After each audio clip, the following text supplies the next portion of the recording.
ओम शांति। 5/5/26 की मुरली है। बाबा कहते मीठे बच्चे, सुख शांति का वरदान एक बाप से ही मिलता है, कोई देहधारी से नहीं। बाबा आए हैं तुम्हें मुक्ति, जीवन मुक्ति की राह दिखाने। सुख शांति का वरदान एक बाप के सिवाय कोई भी नहीं दे सकता, कोई भी देहधारी नहीं दे सकता, क्योंकि देहधारी के पास ही नहीं है सुख शांति। सभी देहधारी सुख शांति को खोज रहे हैं। और बाबा कहते हैं कि मैं आया हूँ तो तुम्हें मुक्ति और जीवन मुक्ति की राह दिखाता हूँ। प्रश्न है, बाप के साथ जाने और सतयुग आदि में आने का पुरुषार्थ क्या है? बाप के साथ जाने के लिए क्या करना है और सतयुग आदि में आने के लिए क्या पुरुषार्थ है? बाप के साथ जाना है तो पूरा पवित्र बनना है। सतयुग आदि में आने के लिए और संग बुद्धि योग तोड़ एक बाप की याद में रहना है। बाप के साथ जाना है तो पवित्र बनकर जाना है, क्योंकि आत्मा पवित्र आई थी तो वैसे ही पवित्र बनना है। और सतयुग में जाने के लिए सभी से हमको बुद्धि योग तोड़ना है, एक बाप को याद करना है। आत्मा अभिमानी जरूर बनना है। एक बाप की मत पर चलेंगे तो ऊंच पद का अधिकार मिल जाएगा। फिर गीत है, नयनहीन को राह दिखाओ प्रभु। अब ये नयनहीन किसका नयनहीन? क्योंकि आंखें तो सबकी है। ये ज्ञान का जो तीसरा नेत्र बाबा आकर हमको देते हैं ना, तो ये गीत तो बना है लेकिन किसी को नॉलेज नहीं है। तो बाबा वही कह रहे, ये गीत तुम्हारे लिए ही है, तुम ही पुकारते हो शिव बाबा को तीसरा नेत्र तुमको आके दें। तो नयनहीन को राह दिखाओ प्रभु, पग पग ठोकर खाऊं। ठोकर कैसे खा रहे हैं? तीसरा नेत्र नहीं है इसीलिए भटक रहे हैं।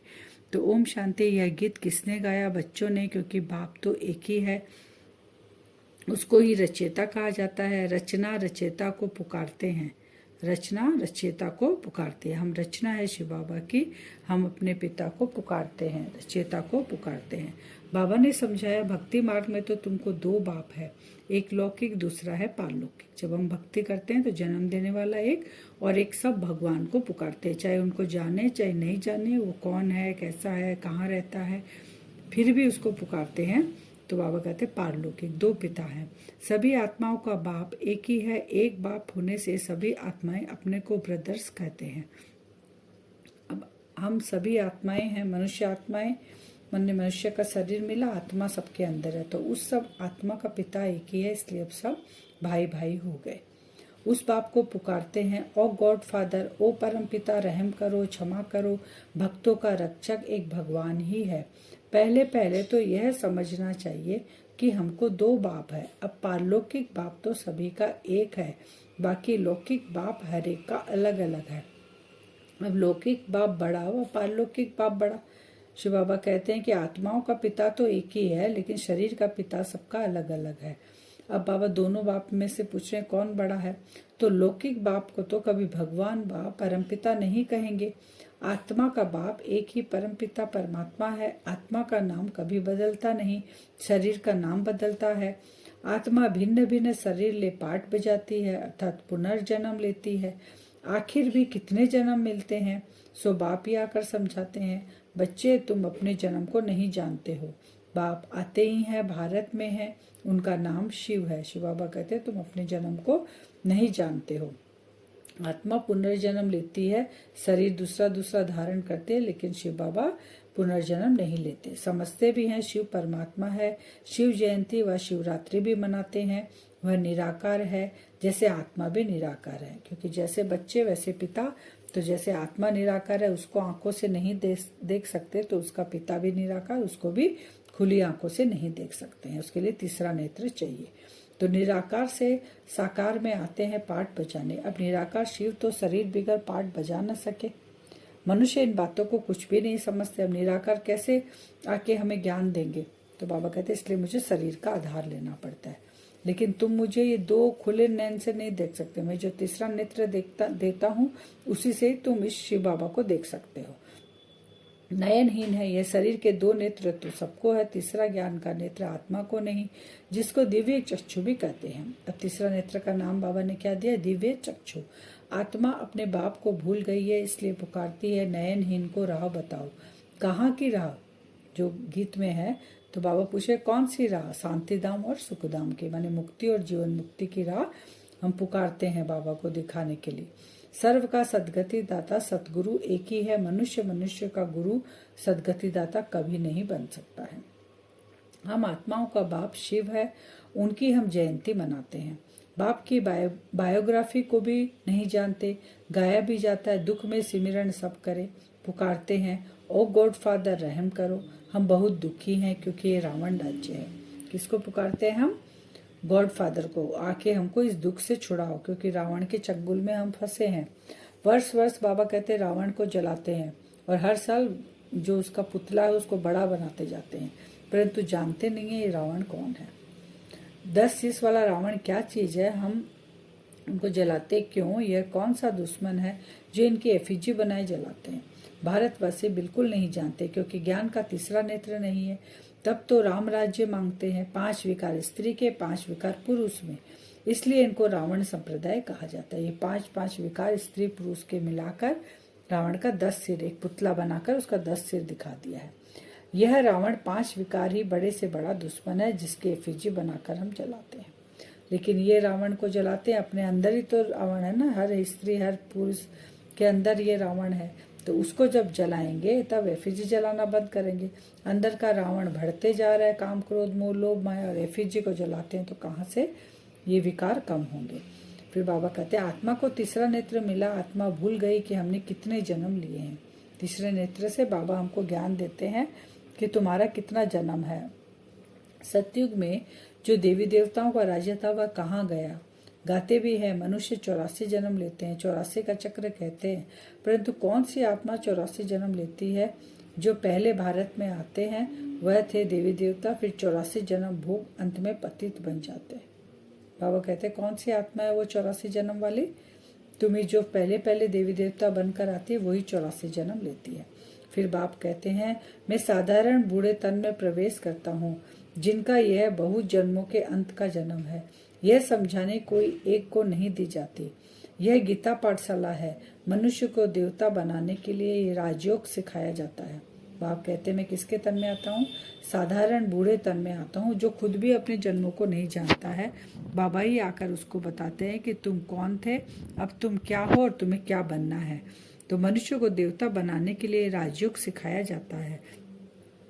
तुम यहाँ आए हो स्वर्ग की बादशाही प्राप्त करने, जो बाप ही दे सकते हैं। गीता पढ़ने से कोई राजा बनते नहीं हैं और ही रंक बन जाते हैं। जो गीता तो हम लोग द्वापर युग से पढ़ते आए, बाबा कहते पढ़ते पढ़ते तुम कहाँ आ गए?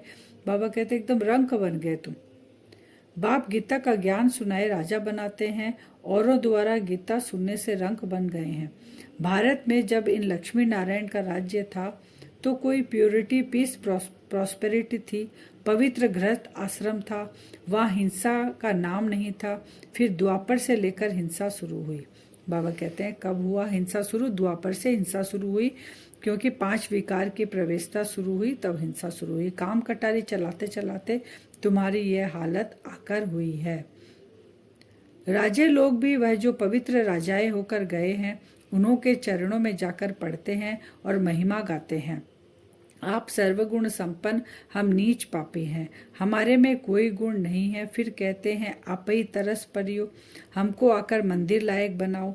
किसकी भी समझ में नहीं आता कि बाप कैसे आकर फिर से देवी देवता धर्म की स्थापना करते हैं। बाबा कहते हैं जो राजा होते हैं वो राजा मंदिरों में जाकर माथा टेकते हैं और भगवान को देवी देवताओं की मूर्ति के आगे जाकर मांगते हैं कि आप सर्वगुण संपन्न, हम नीच पापी है, हमारे पर तरस करो, मंदिर लायक बनाओ। बाबा कहते हैं तब मुझे आना पड़ता है। वो लोग तो कहते हैं परमात्मा सर्वव्यापी है, फलाना अवतार है, परशुराम अवतार है। अब बाप परशुराम बन किसको मारते होंगे क्या? हो नहीं सकता। बाप समझाते हैं तुमने इस चक्र में कैसे 84 जन्म लिए हैं।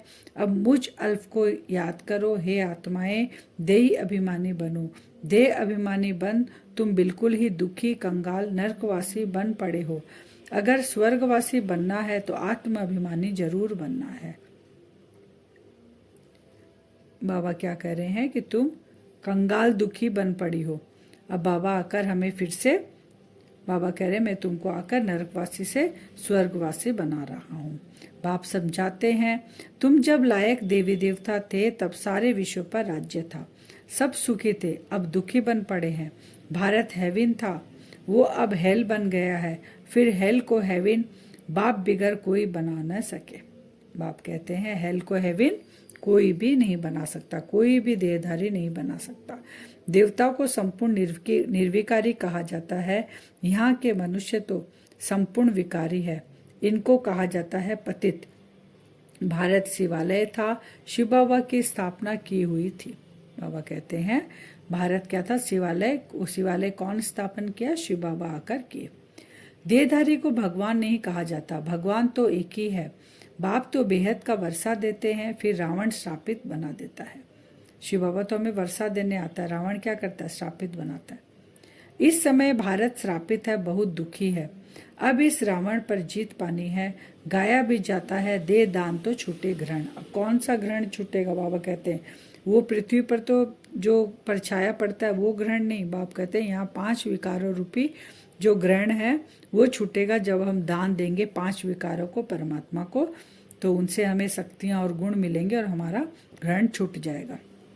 फिर आज का वरदान है, ताज और तिलक को धारण कर बाप दादा के मददगार बनने वाले दिल तख्त नसीन भव। क्या धारण करने वाले, ताज और तिलक को। तो जब कोई तख्त पर बैठते हैं तो तिलक और ताज उनकी निशानी होती है।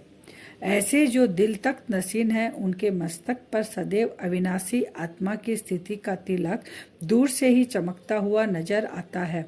सर्व आत्माओं के कल्याण की शुभ भावना उनके नैनों से व मुखड़े से दिखाई देती है। उनका हर संकल्प, वचन और कर्म बाप के समान होता है। बाबा ने क्या कहा कि दिल तख्त, बाबा कहते हैं ना, तख्त पर बैठती है आत्माएं तो दूर से ही चमकती हुई दिखाई देती है। बाबा ने कहा उनको सबके प्रति शुभ भावना, शुभकामना रहता है, उनका मुखड़ा चमकता रहता है। बाबा ने ये क्लियर किया। फिर बाबा कहते हैं स्लोगन में, सरल याद के लिए सरलता का गुण धारण करो, संस्कारों को सरल बनाओ। सरल याद के लिए सरलता का गुण धारण करो, संस्कारों को सरल बनाओ। फिर अव्यक्त इशारे हैं, सदा सदा अचल अडोल एक रस स्थिति का अनुभव करो। फिर जिसको, ये विस्तार में बाबा समझा रहे हैं, जिसको ड्रामा के ज्ञान की शक्ति प्रैक्टिकल जीवन में धारण है वह कभी भी हलचल में नहीं आ सकते। सदा एक रस अचल अडोल बनने और बनाने की विशेष शक्ति यह ड्रामा की पॉइंट है। इस शक्ति के रूप में धारण करने वाले कभी हार नहीं खा सकते। इस कल्याणकारी ड्रामा की हर सीन में कोई न कोई कल्याण समाया हुआ है। धैर्यव्रत बन साक्षी हो देखने का अभ्यास करो तो अचल अडोल रहेंगे। इस ड्रामा में क्या है, हर सीन में बाबा कहते हैं कल्याण समाया हुआ है, तो वो हमें धैर्यव्रत साक्षी होकर देखना है। तो हम कभी भी, बाबा कहते हैं कि हिलेंगे नहीं, अचल अडोल और एक रस स्थिति में हम रहेंगे। अब हम वरदान से 2 मिनट योग करेंगे। अपने आप को देखें भ्रकुटी सिंहासन पे। मैं आत्मा दोनों आंखों के बीच में बैठी हूँ।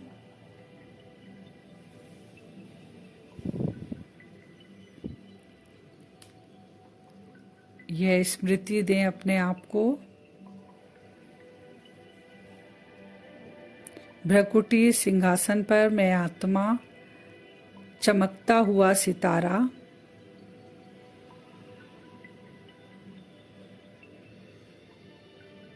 उस सितारे को देखें।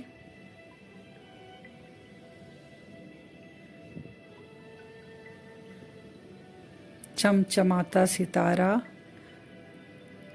जैसे मैं चमकता हुआ सितारा, मेरे पिता का स्वरूप भी सितारे समान है। परम धाम से विजुअलाइज करें। बाबा से 7 रंग की किरणें मुझ आत्मा पर पड़ रही है।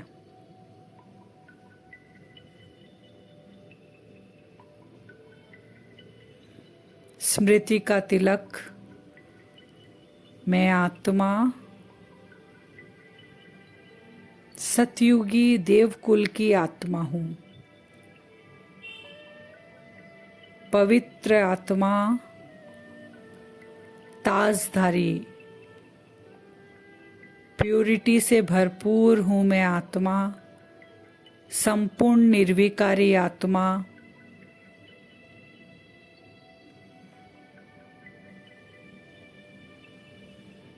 बाबा की 7 रंग की किरणें मुझसे भरपूर कर रही हैं। तिलक और ताजधारी में आत्मा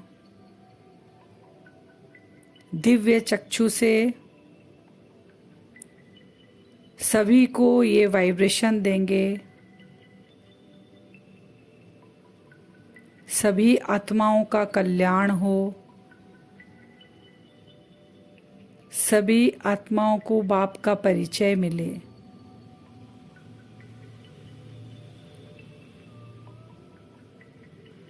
बाप की दिल तख्त नसीन में आत्मा भ्रकुटी सिंहासन पर ताज और तिलक धारी संपूर्ण पवित्र आत्मा। मुझसे पावरफुल वाइब्रेशन निकलकर हर आत्माओं के पास पहुंच रहा है।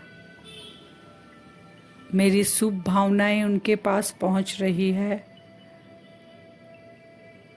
सभी आत्माएं तृप्त हो रही हैं। ऐसा बार बार कल हम दिन में 2-3 बार 4 बार बैठकर बाबा से किरणें लेकर अपनी सीट पर सेट होकर ताज और तिलकधारी आत्मा, बाबा की दिल तख्त नसीन आत्मा, ऐसे स्मृति में बैठकर वो वाइब्रेशन हर आत्माओं को देंगे। ओम शांति।